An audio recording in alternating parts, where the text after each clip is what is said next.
মাদকাসক্তি হলো দেশের অন্যতম বড় সমস্যা।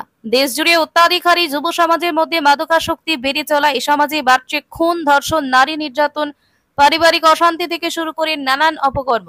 মাদকাসক্তির কুপ্রভাব থেকে সমাজকে সচেতন করতে নেশামুক্ত সমাজ চাই, মানবতার কল্যাণ চাই শিরোনামে পথে নামলো একদল মহিলা। বুধবার ওমেন ইন্ডিয়া মুভমেন্টের পক্ষ থেকে ইসলামপুর নেতাজি পার্ক থেকে শুরু করে বাসস্ট্যান্ড পর্যন্ত একটি মিছিল ও সভার আয়োজন করা হয়। এদিনের মিছিলে উপস্থিত ছিলেন ওমেন ইন্ডিয়া মুভমেন্টের দক্ষিণ মুর্শিদাবাদ জেলা সভানেত্রী সাবনা মুস্তারি, জেলা সম্পাদিকা আয়েশা সিদ্দিকা, রানীনগর বিধানসভা কমিটির সভানেত্রী রেখা বিবি, এসডিপিআই এর রানীনগর বিধানসভা সভাপতি ইব্রাহিম শেখ সহ অন্যান্য নেতৃত্ব। এদিন মাদক বিরোধী মিছিলে বিভিন্ন এলাকা থেকে প্রায় শতাধিক মহিলা এই মিছিলে অংশগ্রহণ করেন। এই দিনের মিছিলে সংগঠনের নেত্রীরা বলেন, বিহারে যদি মাদকমুক্ত রাজ্য হতে পারে, পশ্চিমবঙ্গে কেন হবে না?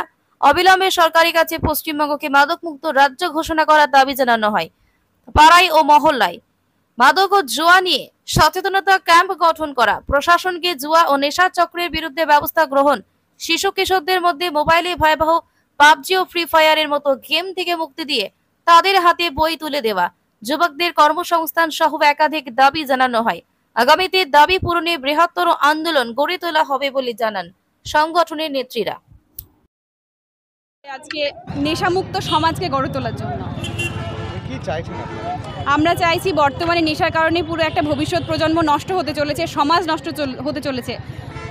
আরও যদি বলতে যাই, নারীরা আজকে নেশার কারণে ধর্ষণের শিকার হচ্ছে। আজকে প্রচুর পরিমাণে রোড অ্যাক্সিডেন্ট বেড়ে গেছে, তার একটা অন্যতম কারণ হচ্ছে নেশা। এই নেশাকে আমরা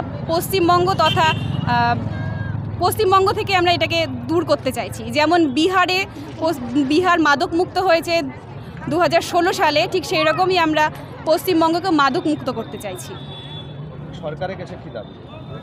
সরকারের কাছে এটাই দাবি, যেন লাইসেন্সগুলো না দেওয়া হয় এবং অবিলম্বে পশ্চিমবঙ্গকে মাদক মুক্ত করা হয়।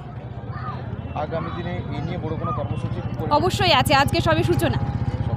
আজকে কতক্ষণের স্ট্রিট কর্নার হলো? আমরা 3টের সময় প্রোগ্রাম শুরু করেছিলাম, প্রায় 2 ঘন্টা। প্রায় 2 ঘন্টা। হ্যাঁ, নেতাজি পার্ক থেকে মিছিল হয়েছে, হসপিটালের ওই দিক দিয়ে কলেজ রোড হয়ে আমরা বাস স্ট্যান্ডে একত্রিত হয়েছি। আপনার নাম? আমার নাম শবনম মুস্তারি। কারা কারা উপস্থিত ছিল আজকে? এখানে যারা আছেন, রানীনগর বিধানসভার বেশিরভাগটাই সদস্যরা, এবং শুধু রানীনগর বিধানসভার সদস্যরা এবং রানীনগরের আন্ডারে যে ব্রাঞ্চগুলো আছে উইমেন, সেখানকার বিভিন্ন মহিলারা, এবং অতিথি হিসেবে আছে আমাদের জেলা কমিটির সম্পাদিকা আয়েশা সিদ্দিকা, জেলা কমিটির আরও সদস্য আছে, আর আমি, আর এসডিপিআই থেকে 2-3 জন ভাই আছেন।